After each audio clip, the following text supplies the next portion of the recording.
Hey guys, welcome back.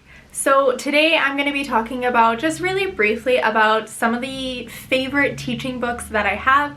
I think it's going to be about 5, 6, or 7-ish books. Some of them go hand in hand, some of them I don't have. I'll just like pop up a picture on the screen.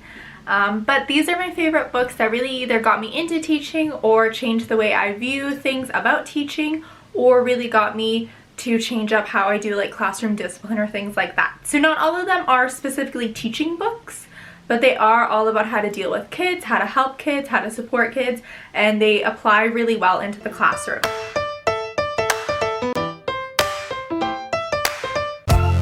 Okay, so we're gonna talk about my first book. I don't have it, I lent it to a friend, so I'm gonna put it just up on like this area here.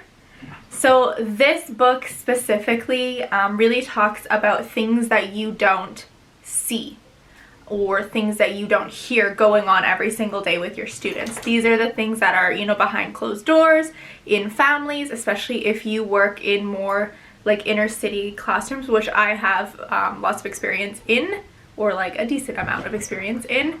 And this book really resonates with me for many reasons, and but I really think it gets your mind going to think just beyond what you can see or what you hear. So just because kids are wearing like brand names, or just because they look like they have full bellies, doesn't actually mean that they do. Just because they look like they have, right, like the brand names or the newest haircut or a phone or things like that, doesn't actually mean that they are receiving that love at home, that there is everything going perfectly at home, and you never really know what's going on underneath. It really stresses that just ask, but you need to ask in a safe, professional, and like almost a private way. So one of the things that this book talks about is having like a little what I wish my teacher knew spot, like a little mailbox almost. And I've done this in multiple classrooms. I leave little notes by it, and the kids can write what they wish that I would know, and I do read it, and I do fix some of the things in class, or I talk to some of the kids who need it.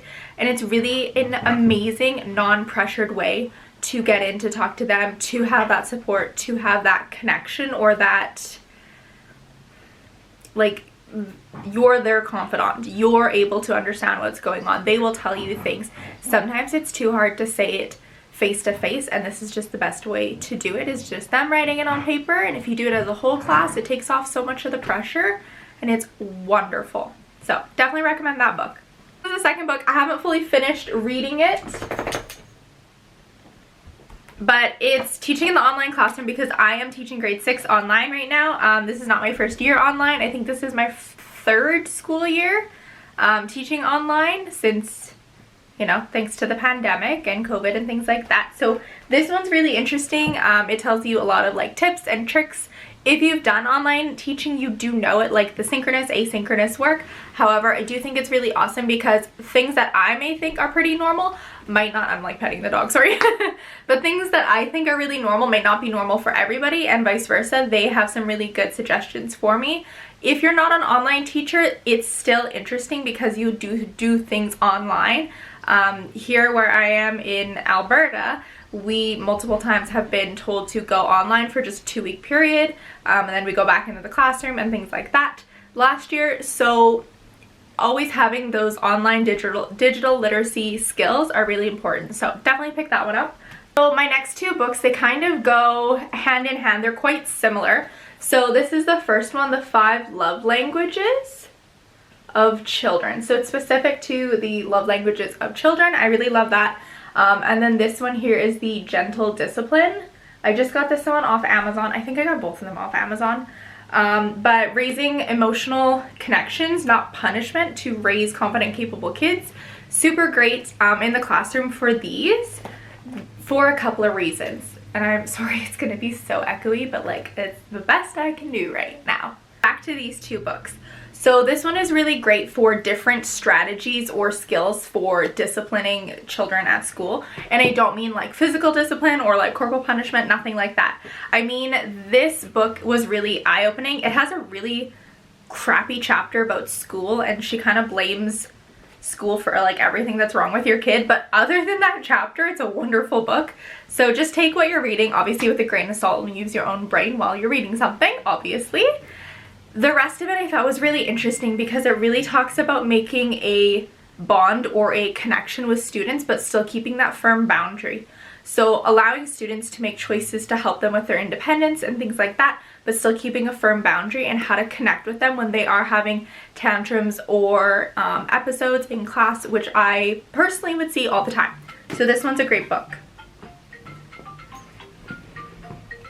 Ashley's calling. This is why nothing gets done in my house. Well, this video, it's about the 5 love languages of children, like specifically for children and students, and I think it's such a wonderful book. My boyfriend is like, I don't know if I really believe in that. I don't think there's anything to like believe in or not believe in. That's not the point of this. The point of this book is to specifically say how you receive and give love in the best way that you show that. So this is really important for students who struggle to receive love at home and who struggle to kind of show their love, affection, or care. I really noticed this with 2 of my students last year. One of them is, her love language is touch. She likes to give and receive both the same way. You don't always have to, but hers was. So she would come and she would hug you, or if she was really upset, you would hug her, and she would just immediately like stop crying or whatever the case was, and she would just like relax her entire body when you gave her like a 30-second hug or longer. This book is wonderful for that. It's super beneficial. Actually, her twin sister, her love language, not that it really matters, but I think it's kind of cute. Her love language was gifts. So she would come and she would bring me like dollar store, like little erasers or like notebooks or little, what do you call it? Oh, it goes in the book. What is the word? Bookmark. Oh my goodness, how am I so stupid? Yeah, so she would give me like little bookmarks because she knew I love reading, and it was so cute. And she'd give me like stuff that was literally like $1 or $2.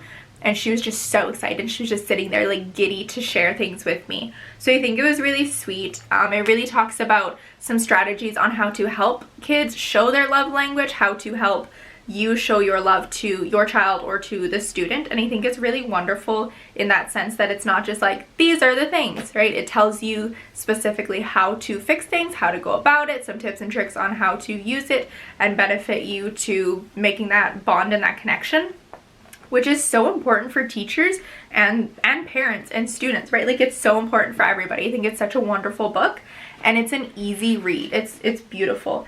It does have more of like a Catholic Christian flair to it. I think more of like a Christian flair, if anything. I teach at Catholic school, so it is like right up my alley. I love it.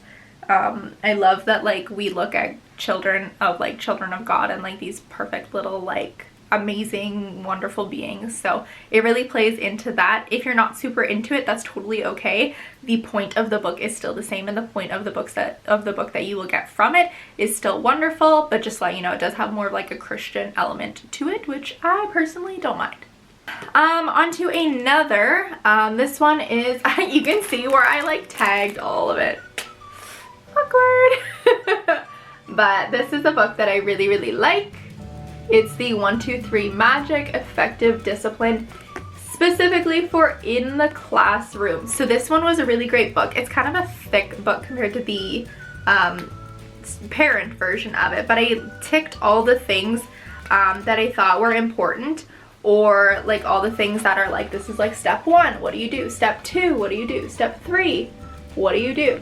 Right, like these are all the really important things, and I really liked this. This was more of like disciplining students, but again, still with that like firm boundary, that love, that connection, and allowing students to have voice and have choice, but that firm boundary, they cannot cross it, so that you are safe with this and safe with that. And I think it was really wonderful. I read that book when I was in university for teaching. It was great to teach me the different types of, or the different styles of like parenting or teaching, like the authoritarian. Sorry, I thought that was a bug. I got so scared. So it talks about the different parenting or teaching styles, right? We've got the authoritarian, permissive, detached, and authoritative. So all of it is in here. I think it's really great because it talks about specifically mistakes that you would make in the classroom as a teacher and how to fix those mistakes, and specifically things for the classroom versus the books that they have under that like same brand, that same line. They have a lot of books for like parenting or young kids or older kids or things like that. This one is specific to the classroom, and I think it's such a wonderful intro to how to teach, or even just you thinking about how you would like to teach students, and I do think it has a lot of useful tips and tricks in there. So especially if you're like in university or just freshly new to teaching, get that book, read it. It's so wonderful, and it'll really help you with your not only your classroom management but your relationships with students. The next two kind of go hand in hand in my mind. So I have an autism book. It also has ADHD, Asperger's, ADD, and different special needs. And then this one over here is parenting strategies for ADHD and ADD. One's a little bit thicker than the other. I haven't fully finished this one, but I think they're both very interesting books. I seriously have so many books on the go. I need to stop. I need to finish a full book. But they are really great. This one, it does give parenting strategies, which I think is wonderful. And I know you're probably sitting there like, hello, I'm a teacher, I don't need that. If you are a parent, I say that as like there's like 3 people watching my videos, but anyway, if you are a parent, super helpful. If you're a teacher, it is super helpful, because more often than not when I'm talking with parents of special needs children, they always ask me, what can I do at home? What can I do? How can I help? How can I support my kid? What's the best way that I can go about XYZ, whatever it is? And I would hate to sit there and just go, I don't know. I don't have kids. I don't have a kid with autism or with Asperger's. I don't know, right? So being prepared to give parents that helpful advice or some things that are really supportive for them is key, which is why I think this book is a good one. It gives you not only parenting strategies, but some strategies if you are a parent, or stuff that you can tell parents, or things that you can use and translate and relay into the classroom, which is helpful for you as a teacher. So I think that book kind of helps in 3 different aspects for me anyway. It also goes in there about what would be helpful for the teacher to do, so it does explain some things that you can do and should do in the classroom. Whatever floats your boat. The ADHD one and the autism one is one that I really would like to finish. I had a student last year, and I do believe a student this year with autism. However, they weren't coded, and it's a whole thing. If you're a teacher, you know. So I would like to finish those books and just really read up more on like autism and Asperger's, ADHD, and ADD, because it is so common in the classroom that I feel like the more resources I could possibly have, the better. So that's just my little spiel. If I could give you advice to read 1 or 2 books, it's gonna sound weird.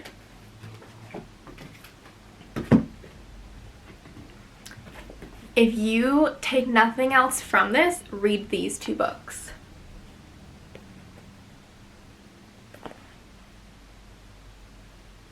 Okay, so I got these on Amazon. These are my favorite ones. These, seriously, I cannot explain to you how much they improved my classroom management, the warmth I had with students, and really how I like discipline the kids, but really just using like love and connection with the kids. Man, it has worked wonders. Actually, I think one of these, this book I not got suggested, but I saw on, I think, Milena Ciciotti's videos, and she suggested this book, and she said it was really good. She does a lot of like Montessori inspired things, and she said this book was wonderful. I immediately got it, and I was like, yes girl, it is so good. So I'm really happy I did that. I'm really happy I gave it a read. I think it took me like a month of like not reading it consistently, and then I got into like the 3rd chapter and I was like, this is so good, and I just finished it in that month. Like it's such a good, easy read. Both of those books are nice and easy, so I do really appreciate that. Yeah. Anyway, so those are the top few books that I have for you guys that are more of a teaching, well-rounded book, not specifically what to do with like lessons and pedagogy and things like that, but more how to teach and why teaching is important, and looking at the kid as a whole and how to build relationships with students, or some teaching tips. Those are my favorite books for that, and I will probably do another video on actual books that I thought were great for like the pedagogy and the lessons and the exact how to and what to do's in class. So if you like this video, just give it a thumbs up, and yeah, thanks from me and Dobby. He like ran in to say bye, and then he like poofed out. Alright, thanks guys, thanks for watching, I really appreciate it, and I will see you later with hopefully another lifestyle or teaching vlog, or a teaching video of some sort. Alright, bye guys.